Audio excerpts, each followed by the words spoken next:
গিন্নি গো, একটু শান্ত হ, একটু কথাটা শোনো। না না, আমি আর কিচ্ছু শুনবো না। এক সপ্তাহ সময় দিচ্ছি, তার মধ্যে মহারানীর মতো ওই সীতাহার আমার চাই চাই চাই। কিন্তু গিন্নি, ওটার যে অনেক দাম। আমার কি আর মহারাজের মতো অত টাকা আছে বলো? এই শোনো, তোমার কি আছে আর কি নেই তা আমার খুব ভালো করে জানা আছে, বুঝলে? কিন্তু গিন্নি, একটা কথা কান খুলে শুনে রাখো, এবারে যদি তুমি ওই সীতাহার আমাকে গড়িয়ে না দাও, আমি তাহলে চিরদিনের মতো বাপের বাড়ি চলে যাব। এই আমি বলে দিলাম। আচ্ছা ফাঁপড়ে পড়লাম আমি, কি যে করি। দূর, আর ভালো লাগে না।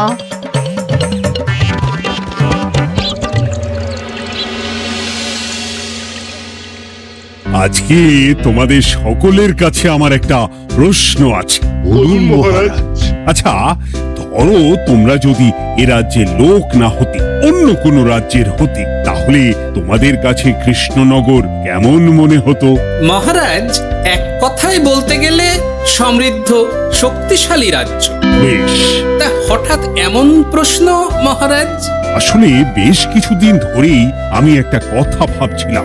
ঈশ্বরের দয়ায় আমাদের সবই আছে, তবু রাজ্যকে আরো শক্তিশালী ও অন্যান্য রাজ্যের সাথে সুসম্পর্ক বজায় রাখা একটা রাজধর্মে পড়ে। ঠিক বলেছে।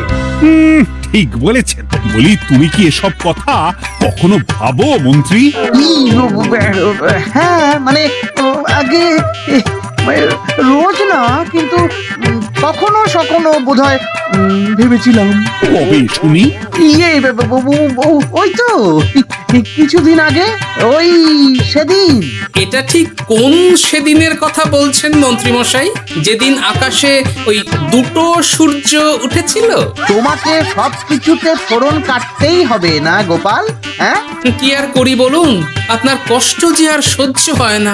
যাই হোক, মুদ্রা কথা হলো, এসব কথা মাথায় রেখে এখন আমাদের কিছু করা উচিত। কিন্তু কি করা উচিত সেটা আমি ঠিক বুঝতে পারছি না। এই একটা করে রসগোল্লা খাওয়ালে কেমন হয়?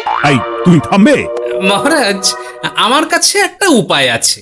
10 দিনের একটা মিলন মেলার আয়োজন করলে কেমন হয়? খুব বাজে হবে। একটা মেলা কত ঝামেলার কাজ সেটা বোঝো? একেই কত খরচ, তার উপর আবার অনেক লোক। মোটেই না, এটা তো দারুণ বুদ্ধি দিয়েছো গোপাল। এমন কিছুই তো চাইছিলাম। দূর, আর সবকিছুই আমার বিপক্ষে মনে হয়। দিনটাই খারাপ, আমি বরং চুপই থাকি। তাহলে সবাই শোনো, 1 সপ্তাহ পর কৃষ্ণনগর এক বিরাট বড় মিলন মেলার আয়োজন করছে, আর তার জন্য লোকজনকে নিমন্ত্রণ করার কাজ দেখবে গোপাল। যথাজ্ঞা মহারাজ। আর মন্ত্রী, ভালো করে শুনে রাখো, মেলা প্রাঙ্গণ সাজানো, ঠিকঠাক নিরাপত্তা, এসব তোমার দায়িত্ব। আচ্ছা, কিন্তু বলছিলাম যে সবকিছু ভালো করে করতে গেলে খরচও তো। ওসব নিয়ে তোমাকে চিন্তা করতে হবে না। যত খরচই হোক আমাকে বলো, আমি দেব। আরে বাস, তো দারুণ ব্যাপার। এই ফাঁকে যদি কিছু আমারও লাভ হয়ে যায়, তাহলে গিন্নির গলার হারটার কিছু একটা করতে পারবো। বেশ, তাহলে প্রত্যেকে নিজেদের কাজ শুরু করে দাও।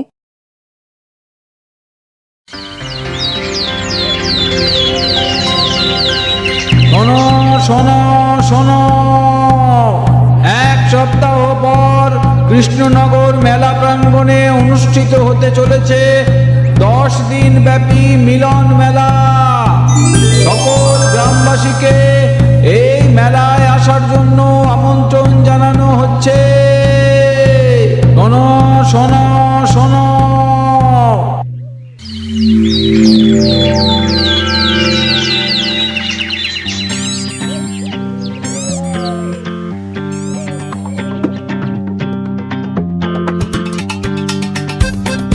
বাহ বাহ বাহ, ঠিক যেমনটা চেয়েছিলাম তেমনটাই হয়েছে। আর এসব কিছুর জন্য আমি গোপালকে ধন্যবাদ জানাতে চাই। কি যে বলেন মহারাজ, এই কৃষ্ণনগর তো আমার নিজেরই পরিবার। সেসব আমরা খুব ভালো করেই জানি গোপাল। দীক্ষেতা একেবারে উতলে পড়ছে। এসব দেখে গা জ্বলে যায়। তোমার এই এত ভালো বুদ্ধি দেওয়ার জন্য আমি তোমাকে 50টি স্বর্ণমোহর উপহার দিতে চাই। এটা কি হলো? এরকম হলে কিন্তু আমি খেলবো না। কেন মন্ত্রী, তোমার আবার কি হলো? আমিও তো মেলার আয়োজন করেছি, তাহলে গোপাল একা কেন উপহার পাবে? সে তো মেলার জন্য অনেকেই কাজ করেছে, কিন্তু আসল বুদ্ধিটা তো দিয়েছে গোপালই। মন্ত্রী মশাইয়ের বোধহয় খুব হিংসা হচ্ছে। ঠিক আছে মহারাজ, আপনি বরং এই উপহার সকলের সাথে ভাগ করে দিন। না গো, কোনো ভাগ চাই না। তোমার উপহার তুমিই রাখো। যত সব।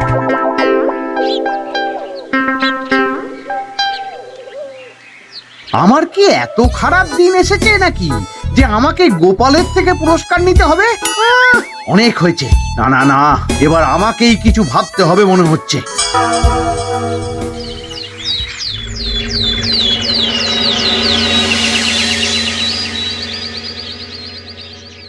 আমার আমার সব শেষ হয়ে গেল গো, সব শেষ হয়ে গেল।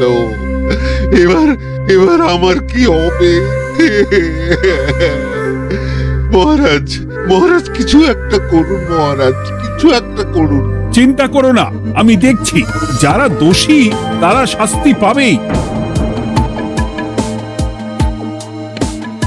কি শুরু হলো বলো তো হঠাৎ করে? এত বড় বড় চুরি ডাকাতি হয়ে গেল, অথচ কেউ কোনো টেরই পেল না। হ্যাঁ মহারাজ, আসলে রাতের বেলা যখন সবাই ঘুমিয়ে থাকে তখন এই চুরি ডাকাতিগুলো হয়, তাই কেউ কোনো শব্দ পায় না। ভালো করে অনুসন্ধান করো, যে বা যারা এই কাজ করছে তাদের যত তাড়াতাড়ি সম্ভব ধরে ফেলতে হবে, নইলে তো আমাদের প্রজাদের অনেক ক্ষতি হয়ে যাচ্ছে। হ্যাঁ মহারাজ, আপনি কোনো চিন্তা করবেন না। কোথায় আনন্দ করে সব প্রজারা মেলা ঘুরবে তা নয়, আবার এই উটকো ঝামেলা। একটা কথা বলছি, কিছু মনে করবেন না। আসলে এই ঝামেলার কারণ হলো গোপাল। আমি ঠিক জানতাম কোনো না কোনো ভাবে আপনি আমাকে দোষ দেবেন। সত্যি তো, এসবের সাথে গোপালের কি সম্পর্ক? ওরই তো সম্পর্ক আছে মহারাজ। মেলা শুরু হলো আর তার সাথে চুরি ডাকাতিও। আর যদি গোপাল মেলার বুদ্ধিটা না দিত তাহলে রাজ্যে এত চুরি ডাকাতিও বাড়তো না। মানছি মন্ত্রী মশাই, মেলার বুদ্ধিটা আমার, কিন্তু মেলার নিরাপত্তা রক্ষা তো আপনার দায়িত্ব ছিল। যদি মেলা থেকেই এই ঝামেলা শুরু হয় তাহলে তো আপনার কাজেও ফাঁক আছে। মুখ সামলে কথা বলো গোপাল। তোমরা একটু থামবে? এখন নিজেদের মধ্যে ঝামেলা করার সময় নয়। সবাইকে একসাথে কাজ করে আসল চোর ডাকাতদের ধরতে হবে, তারপর বোঝা যাবে কার দোষ ছিল আর কার নয়। আগে মহারাজ।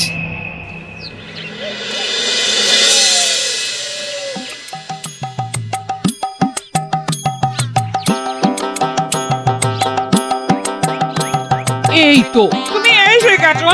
তাড়াতাড়ি মুখ হাত ধুয়ে বসো, তোমার জন্য একটা জিনিস এনেছি। বলো কি জিনিস? আরে আরে একটু অপেক্ষা করোই না, আমি আনছি। হ্যাঁ বেশ, আনো তাহলে। এই নাও, খাও। মিষ্টি দই। হ্যাঁ গো, খেয়ে দেখো তো কেমন। দারুণ সুন্দর স্বাদ তো গিন্নি। কোথা থেকে এনেছো? ভালো, মেলা থেকে এনেছি। ও জানো, বিনা পয়সায় গো। বিনা পয়সায়? তা কে দিল শুনি? আরে সুজন দইওয়ালা, বড় ভালো ছেলে। শুধু আজ নয়, ও রোজই মানুষকে ভালোবেসে না বিনা পয়সায় দই খাওয়ায়। হ্যাঁ বাবা, বেশ অবাক করা কাণ্ড। আসলে সুজনের দেশের বাড়িতে অনেক জমি জমা, গরু মোষ আছে। ও তাই বলে ওর টাকা পয়সার নাকি কোনো দরকার নেই, তাই ও বিনা পয়সায় খাওয়ায়। হ্যাঁ বুঝলাম। বাবা, খুব ঘুম পাচ্ছে এখন। ওগিন্নি শোনো না, আমি বরং একটা ঘুম দিই এখন, বুঝলে? তুমি বরং বিকেলে আমায় একটু ডেকে দিও, ওর কাজ আছে। আচ্ছা বেশ। তোমাদের জন্য সেটাই ভালো, কারণ এমনিতেই মহারাজ চোর ডাকাত ধরার জন্য প্রহরীর ব্যবস্থা করছে পুরো রাজ্যে। না না না, সে নিয়ে আপনি চিন্তা করবেন না।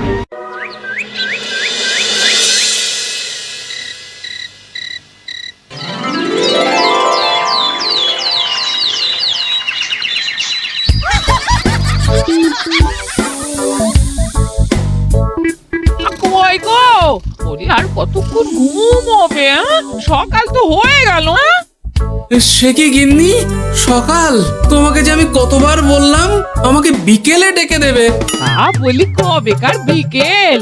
গতকালে না আজকে? তা তোমার বুদ্ধিতে কি বলে গিন্নি?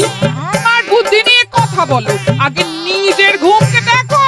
গতকাল বিকেল থেকে ডেকে ডেকে গলা ব্যথা হয়ে গেল, কিন্তু ওনার ঘুম আর ভাঙে না। হতেই পারে না। পারে না? ওদিকে কাণ্ড দেখো, রাতের খাবার পর্যন্ত পড়ে আছে। হ্যাঁ, আজব কাণ্ড। যাই হোক, অনেক দেরি হয়ে গেছে বুঝলে, আমাকে এক্ষুনি রাজসভার জন্য বেরোতে হবে।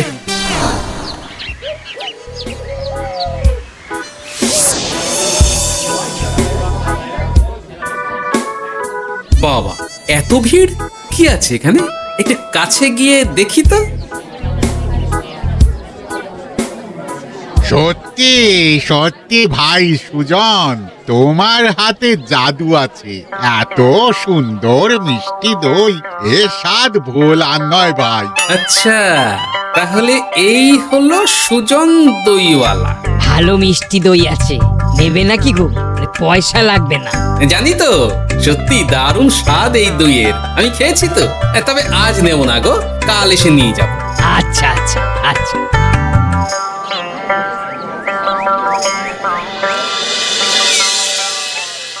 আর কোনো নতুন খবর পেলে ওই ডাকাতদের ব্যাপারে?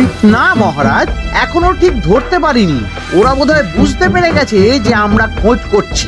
মহারাজ, আমার মাথায় একটা নতুন বুদ্ধি এলো। রাতের বেলা করে সব বাড়িতে পাহারা দেওয়া শুরু করলে কেমন হয়? সব চুরি তো রাতেই হচ্ছে। আরে, এ তো দারুণ বুদ্ধি।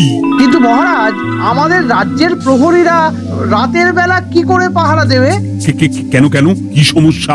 অনেক সমস্যা আছে। তাদের শরীর খারাপ হতে পারে, তার চেয়েও বড়, রাত জেগে থাকলে দিনে তারা সকলে ঘুমোবে, তখন পুরোটাই বেকার হবে।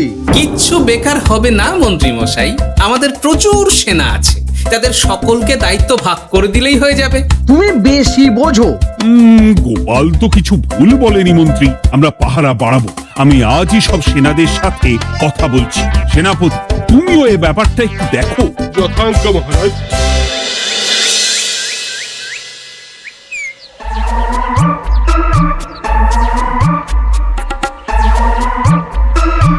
চোর ডাকাতদের ধরার জন্য যদি একটা সূত্রের হদিশ পাওয়া যায় তাহলেই কেল্লা ফতে, কিন্তু সেটাই পাওয়া যাচ্ছে না বলেই এত সময় লাগছে। আরে, ওটা মন্ত্রী মশাই মনে হচ্ছে না? আড়ালে দাঁড়িয়ে এরকম কার সাথে কথা বলছে? এবার আমি যা বলছি ভালো করে শোনো। আজ রাতে মেলার পিছনের দিকে যে মাঠটা আছে সেখানে চলে এসো। বাকি কথা ওখানেই হবে। এই জায়গা নিরাপদ নয়। বেশ রহস্যজনক ব্যাপার। মেলার পিছনের মাঠ বলল না? রাতে আমাকেও দেখতে হবে কি হয় সেখানে।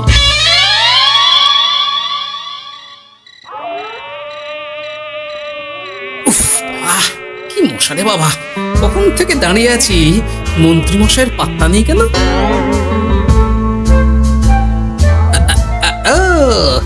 ওই তো চলে এসেছে। এই যে আমার সোনার হারটা কই? হ্যাঁ, ওই পই করে বলেছিলাম আমার ওটা চাই। আগে কি আর বলি বলুন তো, ওই হারটা আমাদের দলের প্রধানের খুব পছন্দ হয়ে গেছে, তাই কোনোভাবেই ওটা দিতে পারলাম না। কি এত বড় সাহস! আমার বলার পরেও তুমি এরকম করলে? বড় ভুল হয়ে গেছে মন্ত্রী মশাই, এবারের মতন ক্ষমা করে দিন, আর হবে না, এই কথা দিচ্ছি। তোমাদের জন্য সেটাই ভালো, কারণ এমনিতেই মহারাজ চোর ডাকাত ধরার জন্য প্রহরীর ব্যবস্থা করছে পুরো রাজ্যে। না না না, সে নিয়ে আপনি চিন্তা করবেন না, আমাদের ধরা পড়ার কোনো সুযোগই নেই। কারণ যে পরিমাণ ওষুধ আমি আমার দইতে মিশিয়ে দিই, সেটা একবার যে খাবে মরার মতন ঘুমোবে। বাহ বাহ বাহ, সে তো খুব ভালো। করো করো। তার কোনো নতুন খবর পেলে? মেলা তো শেষের দিকে। হ্যাঁ, পেয়েছি। পাশের গ্রামের বলরাম নামে এক বড় মহাজন আছে।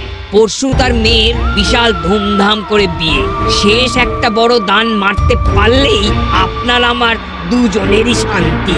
আচ্ছা, এই ব্যাপার তাহলে হ্যাঁ? এসব কিছুর পেছনে মন্ত্রী জড়িত। এইবার বুঝতে পারছি কেন রাতের পাহারাতে ওনার এত আপত্তি ছিল।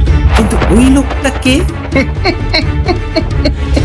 ঠিক আছে, এখন যাও, একটু সাবধানে কাজ করো আর আমার পাওনাটা ঠিকঠাক দিও, কেমন? সে কি সুজন দইওয়ালা? এবার আমার কাছে পুরো ব্যাপারটা পরিষ্কার হয়ে গেছে। না, কালই মহারাজকে সব জানাতে হবে, আর এদের হাতে নাতে ধরার জন্য একটা উপায় ভাবতে হবে।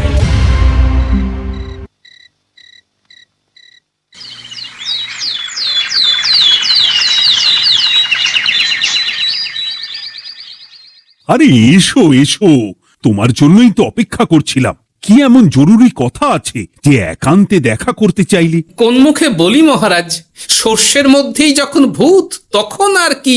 মানে একটু খুলে বলো তো, কি হয়েছে? আমাদের রাজ্যের এই এত বড় বড় চুরি ডাকাতের পিছনে কারা আছে সেটা আমি জানতে পেরে গেছি মহারাজ। হ্যাঁ, এ তো দারুণ খবর। তাহলে আমরা এখানে কি করছি? এখনই তাদেরকে গিয়ে বন্দি করি? না মহারাজ, আমাদের হাতে কোনো প্রমাণ নেই, তাই ওইভাবে বন্দি করতে পারবেন না। কেন বলো তো, কারা আছে পেছনে? সেটা আপনি নিজের চোখেই দেখে নেবেন পরে। তবে এটা জানিয়ে রাখি, আমাদের মন্ত্রী মশাইও যুক্ত আছেন। কি? আমাদের মন্ত্রী? এত বড় বিশ্বাসঘাতকতা! আমি এখনই নিজের হাতে ওকে বন্দি করতে চাই। না না না না মহারাজ, সেটা করলে বাকি ডাকাতদের ধরতেই পারবেন না। তাহলে উপায়? আমি জানতে পেরেছি এই ডাকাতদের পরের নিশানা হলো পাশের গ্রামের বলরাম মহাজনের বাড়ি। বলরাম মহাজন? কাল তোর মেয়ের বিয়ে, আমাদেরও তো নিমন্ত্রণ আছে সেখানে। তাহলে তো আরোই সোনায় সোহাগা। শুনুন মহারাজ, আমার মাথায় দারুণ এক বুদ্ধি এসেছে। সে কি?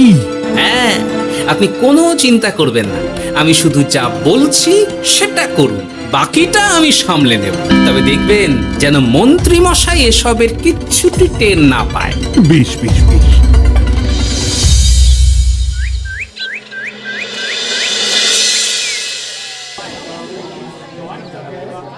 আর তো কিছুক্ষণ, এরপরেই তো সন্ধে নামবে। তোমার সবকিছু তৈরি তো?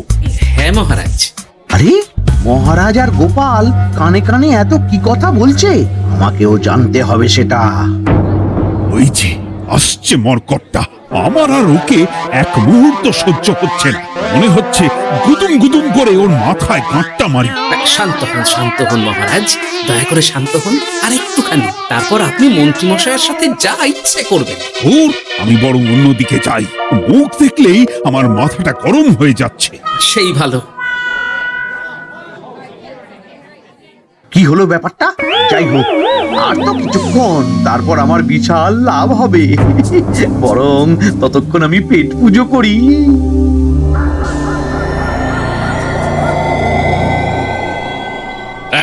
যা যা দামি জিনিস আছে সব দিয়ে দে। এই তো খেলা শুরু। এবার আর আমায় পায় কে? ও বাবা, এরা আবার কারা? সত্যি গোপাল দারুণ চাল চেলেছে। এই তোমরা এখানে কি করতে এসেছো? কেন, তোমরা যা করতে এসেছো? ডাকাতি? এমন তো কোনো কথা ছিল না। কার দলের লোক তোমরা? মন্ত্রী মশাইয়ের দলের লোক। এই রে, কি বলছে সব? কোথায় কোথায়? এই এই মন্ত্রী মশাই, এই কি বলছে এরা? আপনি দু নৌকোয় পা দিয়ে চলছে, আমরা থাকতে আপনি আরো এক ডাকাতের দলের লোককে ডেকেছেন। কি মন্ত্রী? শেষে কিনা তুমি। কি খেয়েছে রে, আর বোধহয় বাঁচতে পারবো না। কই চুপ কেন বলুন, মন্ত্রী মশাই সোনার হার ডাকাতি করে আপনাকে দেওয়ার জন্য এখানে ডেকেছেন। কি সোনার হার? আমাকেও তো একই কথা বলেছে। আপনি আমাদের থেকে খবর নিয়ে অন্য দলকে কাজ দিয়েছেন। না না, মিথ্যে কথা। কিসের মিথ্যে? আপনি ছাড়া তো আর কেউ জানতো না এখানের কথা। না গো, আমি শুধু তোমাদেরকেই কাজ দিয়েছি একদম শুরু থেকে। আর কোনো ডাকাতের দলকে আমি চিনি না, আমি তো নিজেই প্রথম শুনছি। মন্ত্রী, লজ্জা করে না তোমার? তুমি আমার প্রজাদের এইভাবে ঠকাচ্ছিলে। ইয়ে মানে মহারাজ, আমি আসলে অনেক হয়েছে মন্ত্রী মশাই, আপনি ধরা পড়ে গেছেন। প্রহরী, বন্দি করো সবাইকে, আর মন্ত্রীকেও। আমাকে ক্ষমা করে দিন মহারাজ, আমি ইচ্ছা করে এটা করিনি। আসলে আমার গিন্নি কদিন ধরেই মহারানীর সীতাহারের মতো দেখতে হার বায়না করেছে। তার জন্য তুমি নিজেদের লোকেদের থেকেই চুরি করবে? আর কি করব বলুন, এক সপ্তাহের মধ্যে হার না দিলে বাড়ি ছেড়ে চলে যাবে বলেছে। তাই আমি এখন আপনি যেটা করেছেন সেটা যদি আপনার গিন্নি জানতে পারে তাহলেও বাড়ি ছেড়ে চলে যাবে। শাস্তি তো তোমাকে পেতেই হবে মন্ত্রী। আয়, কে আছো? শোনো, মন্ত্রীকে মুখে কালি মাখিয়ে গাধার পিঠে বসিয়ে সারা রাজ্য ঘোরাও, এটাই ওর যোগ্য শাস্তি। আর গোপাল, তোমার বুদ্ধির প্রশংসা করতেই হয়। তোমার পুরস্কার আমি কাল রাজসভায় দেব। দূর দূর জীবন